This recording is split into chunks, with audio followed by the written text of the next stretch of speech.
As you can see, guys, it's raining. Let's go for a ride.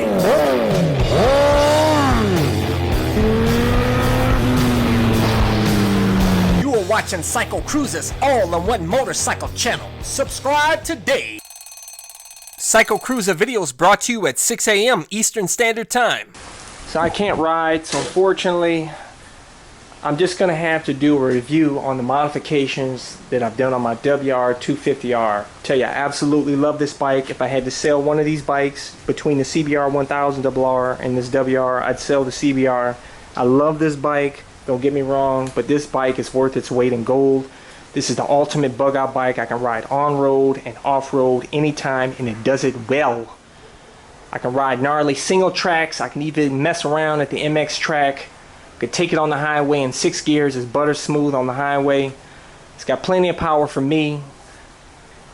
But I'll tell you guys during the review here we'll start off with the performance modifications that I did. The FMF Mega Bomb header and Q4 exhaust. I'll tell you, paired with it, I also have a Power Commander 5, and I had it dyno tuned. With the airbox door modification, where I actually hollowed out the airbox door and I put a filter there to keep dirt from going in there. And I had them dyno tune 2 maps for me. The first map that I have is for the airbox door mod, and the second map is for the stock airbox door. You do get a bump in power with the airbox door modification, and I usually keep it on that map 99% of the time. The only time that I switch maps is when I'm putting on the stock airbox door if it's raining outside, or if I'm going to head over a body of, like a creek of water or something whatnot. I don't want to run the risk of dropping the bike and it's sucking up water into the engine, which could set this bike up for a real fucked up day. But I'll tell you, the only problems that I had with this setup is this Mega Bomb header here. I need a heat cover, because I burned my leg on it. You can see the remnants of my pants right here. I burned right through my textile pants, summer pants, and I had a burning feeling on my leg. I'm like, I thought I got stung by a bee or something. Looked down, I had a hole in my pants, and here it burned because of the Mega Bomb header there. So I'm gonna have to find a way to cover that up, get a heat shield or whatnot. I don't know if you guys can recommend one. I'd appreciate it. These mirrors, absolutely awesome, guys. They're perfect for me because with my bug out moto van, I can't use even the folding mirrors because it catches on the roof, because my bike sits up higher now because of the new tires on here. So, but these mirrors, I can see behind me. You can adjust them. Very easy to install on your handguards, which, by the way, these handguards worked out absolutely awesome. It has integrated turn signal. Absolutely great. I hated the stock turn signals, those big ugly orange bulbs there. This looks looks nicer to me. It's still very visible, help keep you safe. But I highly recommend using hand signals out there on the streets just for better safety. But yeah, the Zeta handguards, absolutely awesome. If you do get these handguards, definitely get the triple tree brackets here, which make installation much easier, and it also makes these handguards much more rigid. It'll stand up when you drop the bike. These are not cheap, but it's definitely worth the upgrade. The Pro Taper, Contour Pro Taper bars, awesome. Definitely, you want to change your bars up to some aftermarket bars, because the stock bars are narrow and they're soft. A lot of people tell you they bent when people have dropped the bike, which I haven't experienced, but I didn't want to experience that, so I wanted to make sure to upgrade those bars. The bar pad, I integrated the voltmeter, which in my opinion it's absolutely awesome to be able to just flip the switch here and see the state of my battery anytime I want to. It's much better than having to take the seat off and putting a voltmeter. It just pain in the ass. Flip the switch here, boom, 13.3 volts. And I'll tell you, I upgraded the battery to the ballistic lithium battery. That battery's awesome. I've let this bike sit in the garage for 2 weeks and it didn't drop voltage at all. I'll give you a performance review in the winter time to let you know how it starts up in the winter, but it should be fine. But I'll definitely let you know, because I do ride in the winter time. I have, like I said, the 2 custom map switch here. switch it on the fly, and which I keep the stock airbox door in this Kriega tail pack here, also with a vented cap, a fuel cap, because when in my bug out van, when I put this bike in there, I don't want to smell fuel, so I'll switch caps. And also I'm thinking about putting a small air compressor in here so that when I head off-road I can lower the pressure on the tires, and then when I get back on road I can fill the tires back up with the 12-volt handy compressor. And also this this tail rack is really awesome because I can upgrade, I can put a roto packs on there anytime I want to, which I'm thinking of doing. I may or may not do that, but I did upgrade the tank here, which I highly recommend you guys doing, to the 3.1 IMS tank. And I tell you guys, it's nice to have the extra gallon of fuel range, especially when doing all the modifications, because you will use lose some fuel efficiency if you do the airbox door mod and you put all these performance mods on here. I think I'm averaging maybe like 40, 49 miles per gallon. So that's something to keep in mind.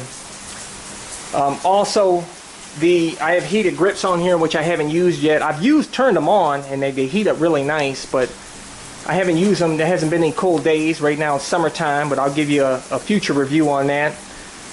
And I'll tell you guys, the first modification you need to do on this bike before you do anything, if you buy it brand new at the dealer, have them custom tune the suspension to your weight. Costs like $80. The dealer may even do it for free, throw it in as an incentive to buy the bike from them. But I'll tell you, when you get it from the stock, you buy this bike stock, it's soft. And I'll tell you, it makes a huge improvement by adjusting the suspension.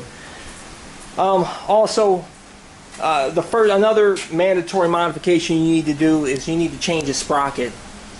Get rid of that stock sprocket and switch up to a 47 or greater tooth sprocket. This is a JT 47 tooth sprocket. You'll have to change the chain, which I changed over to a gold Renthal chain. But I'll tell you, that makes a huge improvement as well. The 47 tooth, in my opinion, is great because it does good off-road and still good on-road. Also, the #1 modification that you guys need to do when you first get this bike is to change the stock Bridgestone tires.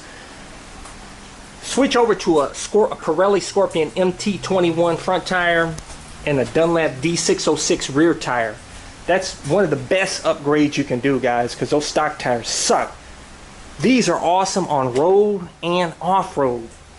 You see me, guys, in the twisties, I'm having a blast.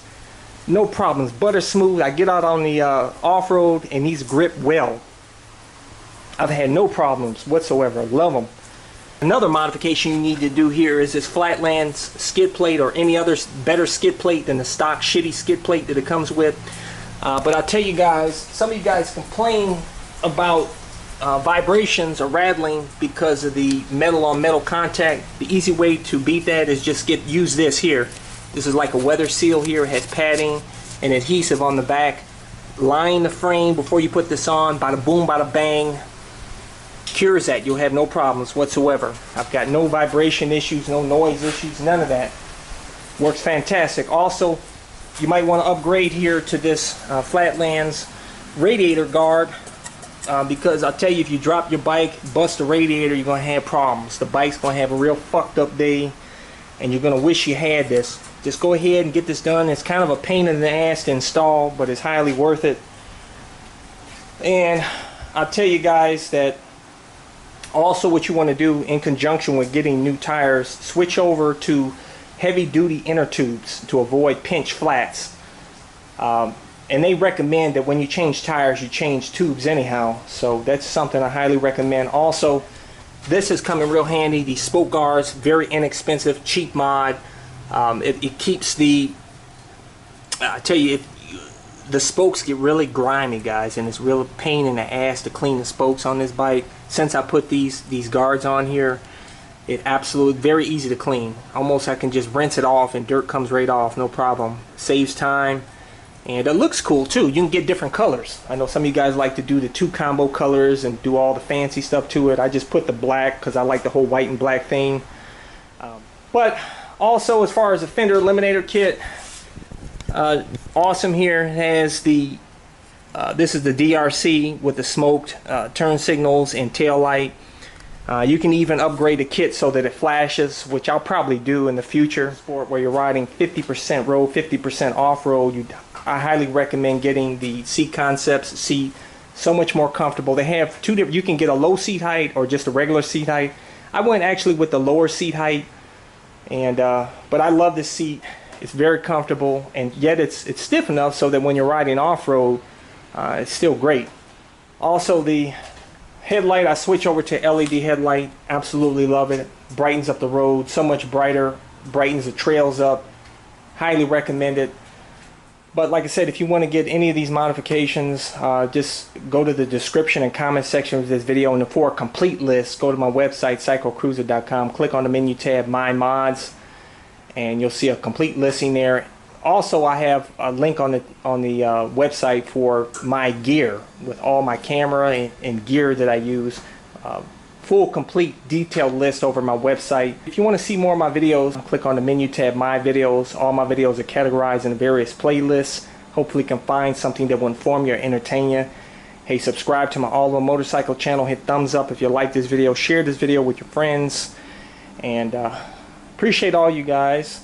So I can't wait to hit the MX Parks, which I will be doing right now. Any extra time I have, I'm working on the bug out van. I've done over 20 modifications, so look forward to that bug out moto van 2.0 coming. But and also plan on taking a trip. So that's all I have for you guys. So until next time, I'll catch you guys later. Check out my other channel, CycleCruza Motovlogs, where I discuss anything and everything, not just motorcycle shit.